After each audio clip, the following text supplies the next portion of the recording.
साहेब बंदगी। उपस्थित पूज्य संत गुरुजन, संत महात्माओं, नीर क्षीर विवेकी जिज्ञासु मोक्षो हंजनों, देवी स्वरूपा ममता में मेरी माताएं, वसुंधरा के गोद में खेलने वाले नन्हे मुन्ने प्यारे बच्चों,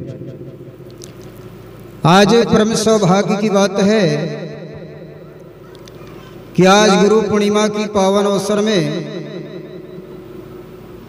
आप सब लोग उपस्थित हुए हैं और आप सब लोगों का दर्शन हुआ है। ये परम सौभाग्य है मेरा। और मैं बाहर निकल ही चुका था, विनय साहब का बार बार फोन आए, 5 मिनट 5 मिनट 5 मिनट, तो फिर गाड़ी वापस आया है ना। तो मैं ज़्यादा कहूँगा नहीं, आज 2 कार्यक्रम था लेकिन 2 कार्यक्रम में कैंसिल किया हूँ, थोड़ा व्यस्त काम के लिए, और अभी वहाँ तैयारी है, जाना भी है। तो आइए हमारे समस्त संत गुरुजन विराजमान हैं, मेरे ओर से कोट कोट बार आप सभी को साहेब बंदगी साहेब। प्यारे सज्जनों, अभी तक आप लोग सुनते आए होंगे गुरु पूर्णिमा।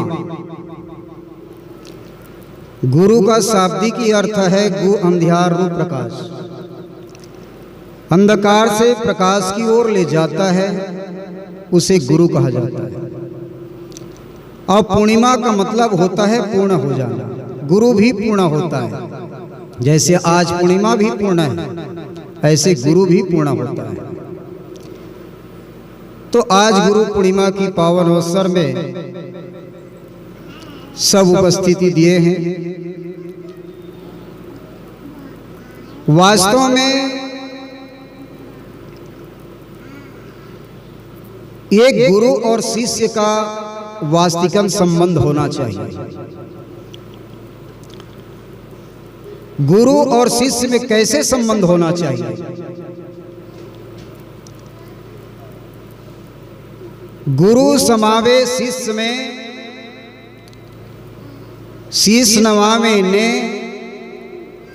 बिलगे बिलगावे नहीं, एक प्राण दो दे। वास्तविकन में गुरु पूर्णिमा मनाना साधारण बात भी नहीं है। हम गुरु पूर्णिमा तो मना लेते हैं, लेकिन गुरु के प्रति श्रद्धा ही नहीं है।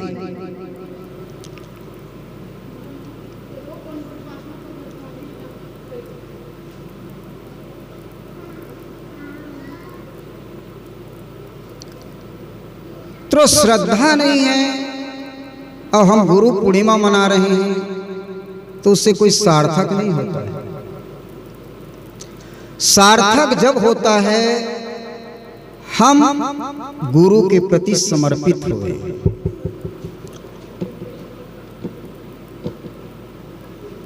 और एक शिष्य को भी गुरु के प्रति समर्पित होना चाहिए, तभी हमको लाभ मिल सकता है।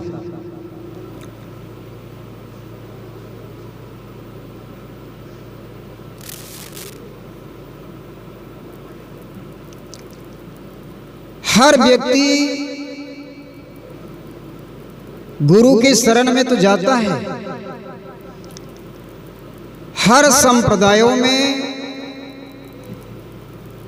कोई ना कोई व्यक्ति किसी गुरु से जुड़ा हुआ है।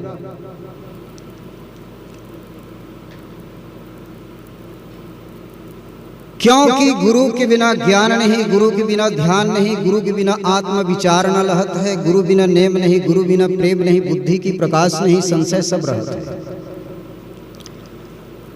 हर व्यक्ति को गुरु के शरण में जाना ही होता है।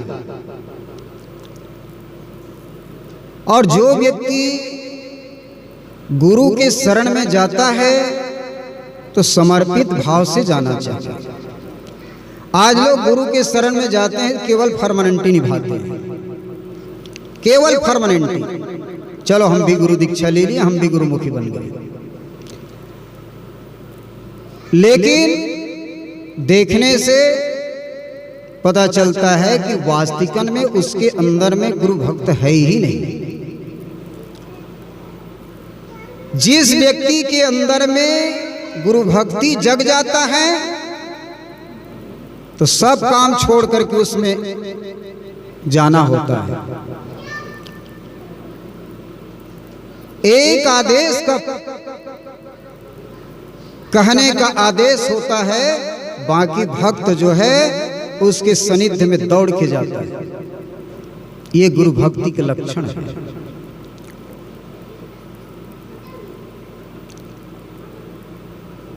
तो समर्पण चाहिए गुरु के प्रति।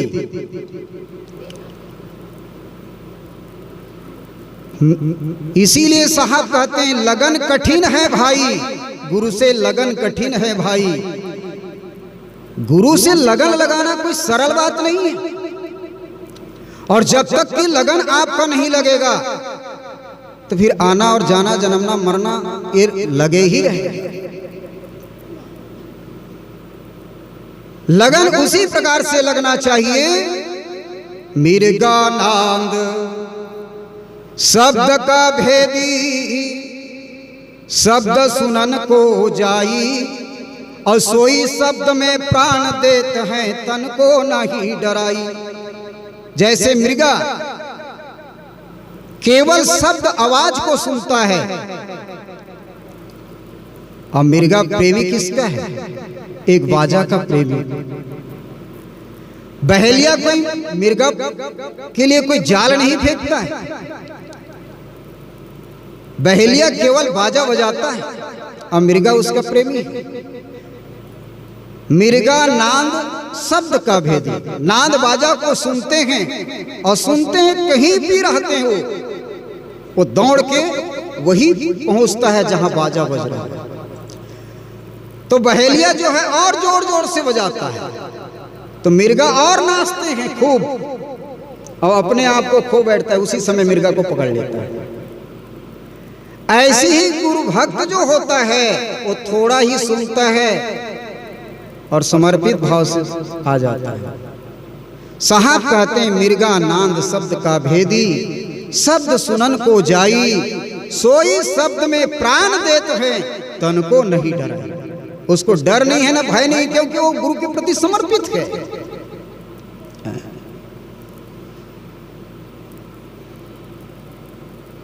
तज धन धाम सती होए निक से, सत्य करण को जाई, पावक देख डरे नहीं, मन में कूद पड़े सर। जैसे सती जो होता है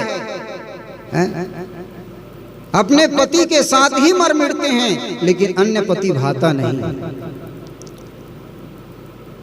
ऐसे ही भक्त को होना चाहिए, गुरु के प्रति सच्चे लगन होना चाहिए, सच्चे श्रद्धा होना चाहिए, सच्चे भक्ति होना चाहिए, तो मुक्ति संभव है।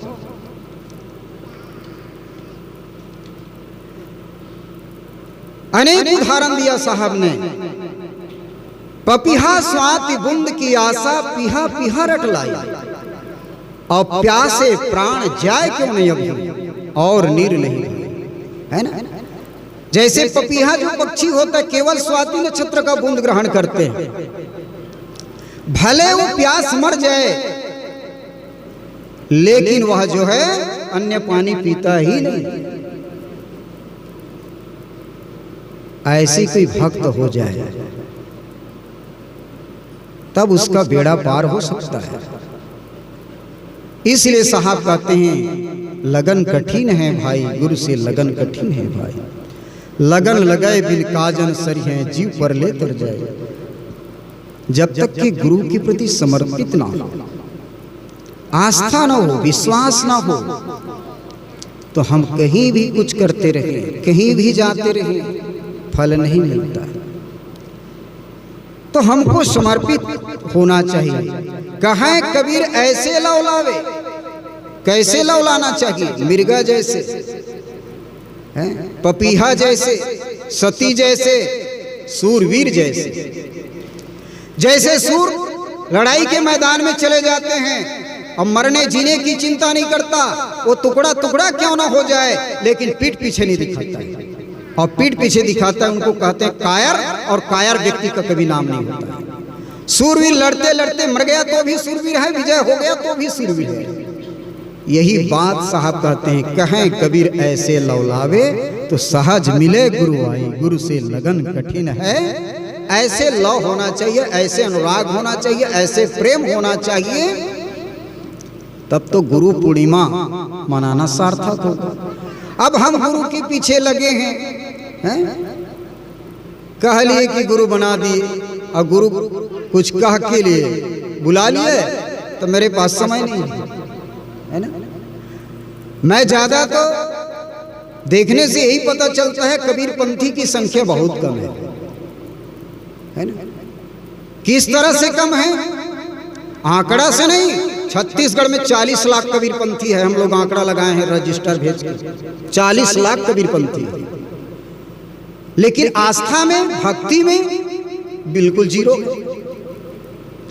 कोई भी कार्यक्रम होता है आश्रम में, बुलाओ तो समय नहीं, तो काहे के कबीर पंथी बन गए? किसी को समय नहीं गुरु के प्रति, स्थान के प्रति, तो क्या मतलब है आपका? कबीर पंथ में आना, गुरुमुखी बनना। तो सज्जनों, मैं फिर वही रिपीट कर रहा हूं, गुरु पूर्णिमा मनाना, गुरु के बताए आदेश का पालन करना। गुरुमुख बानी उंचरे, सींच साँझ कर मान, और यह विधि फंदा न छूट है, और जुक्ति नहीं है, और कोई उक्ति नहीं है। और गुरु सीढ़ी से उतरे, शब्द विमुखा होए, ताको काल घसेट है, राख सके ना, कोई बचाने वाला नहीं। इसलिए गुरु प्रधान है, और गुरु विश्व में आज पूजनीय है। तो एक गुरु को भी चाहिए और एक शिष्य को भी चाहिए। गुरु को भी शिष्य के प्रति अगाध प्रेम होना चाहिए, आस्था होना चाहिए, और शिष्य को भी आस्था होना चाहिए। कैसे? ये शरीर है तो जीव का कीमत है, और जीव है तो शरीर का कीमत है। दो भी न होए न काजी काजा, दो भी न होए न धरवाजा। तो गुरु को भी चाहिए और शिष्य को भी चाहिए, तभी हमारा जीवन आगे बढ़ेगा। यही सदगुरु का सदुपदेश है। और ऐसे तो गुरु 7 प्रकार के बताया गया। प्रथम गुरु माता पिता। आज माता पिता को भी भूल जाता है लोग, लेकिन शास्त्रों में सबसे प्रथम श्रेणी का दर्जा दिया माता पिता। प्रथम गुरु माता पिता, रक्त बिंद के होए दाता। दूसरा गुरु जो मन की दाई, गर्भ बासल बंद छुड़ाई। तीसरा गुरु जो धरिया नामा, ले ले नाम पुकारे ग्रामा। चौथे गुरु जिन शिक्षा दीना, जग व्यवहार की राह चिन्हाया। पांचवा गुरु वैष्णव कीना, सत्य नाम की सुमरण दीना। छठवां गुरु भ्रमगढ़ तोड़ा, दुविधा मेट एक में जोड़ा। सातवां गुरु सब शब्द लखाया, जहां के जीव तहां पहुंचाया। तो गुरु परंपरा में माता पिता भी बहुत बड़ा गुरु है, लेकिन आज माता पिता को ही भूल जाता है। माता पिता को जो भूल गया वो सबको भूल जाएगा। जो अपने खुद के माता पिता का सम्मान ना करे, आदर ना करे, तो फिर वो दूसरा का क्या करेगा? सातवां गुरु सत शब्द लखा, सत को लखा करके, सतमार्ग को बता करके, सद ज्ञान दे करके भक्त का उद्धार करते हैं, उसे सातवां गुरु का दर्जा दिया, सदगुरु कह दिया उसको। आज गुरु परंपरा में भी गड़बड़ हो गया है ना, इसलिए उसमें सत्य लगा दिया, क्योंकि सत्य को काल खा नहीं सकता। सत्यम त्रिकालवादित्वम, सत्य का कभी विनाश नहीं होता, सत्य तीनों काल से परे हैं। सत्य में कभी डर नहीं होता, सत्य में कभी भय नहीं होता, सत्य को काल खा नहीं सकता। इसका नाम है सदगुरु।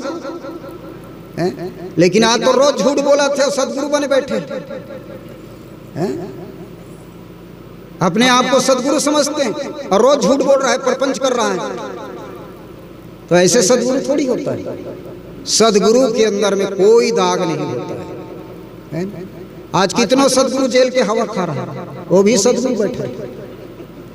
बताओ, सदगुरु मतलब तीनों काल से परे हैं। सदगुरु का पावरफुल भी। आज कबीर साहब को दुनिया में सदगुरु क्यों माना? हिंदू का गुरु, मुसलमान के पीर और 7 दीप 9 खंड में सोहम सत्य कबीर क्यों कहा गया है? आज कबीर जैसे आज दुनिया में नाम जाहिर है, जिसको सदगुरु कहते हैं, ब्राह्मण लोग कहा, मुसलमान कहे, सब कहे सदगुरु, तो उसमें पावरफुल था। लेकिन हम लोग अपने आप को सदगुरु मानते, हमारे में खुद पावरफुल नहीं है ना। कुछ हो गया तो इधर से टाल मटोल कर दिया।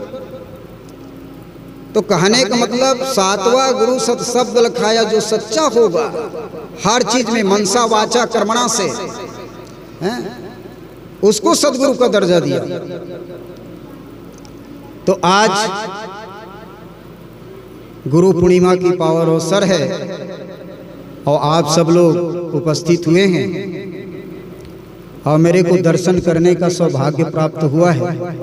इसलिए मैं ज़्यादा नहीं कहते हुए समय कर रहा है इंकार और सदगुरु को करो नमस्कार, तब होगा बेड़ा पार। आप लोगों ने मेरी वाणी को प्रेम पूर्वक सुने, इसलिए आप सब लोगों को मैं हृदय से आभारी हूँ और सबको मेरे ओर से सादर सब प्रेम। साहे बंदगी, साहे बंदगी, साहे बंदगी।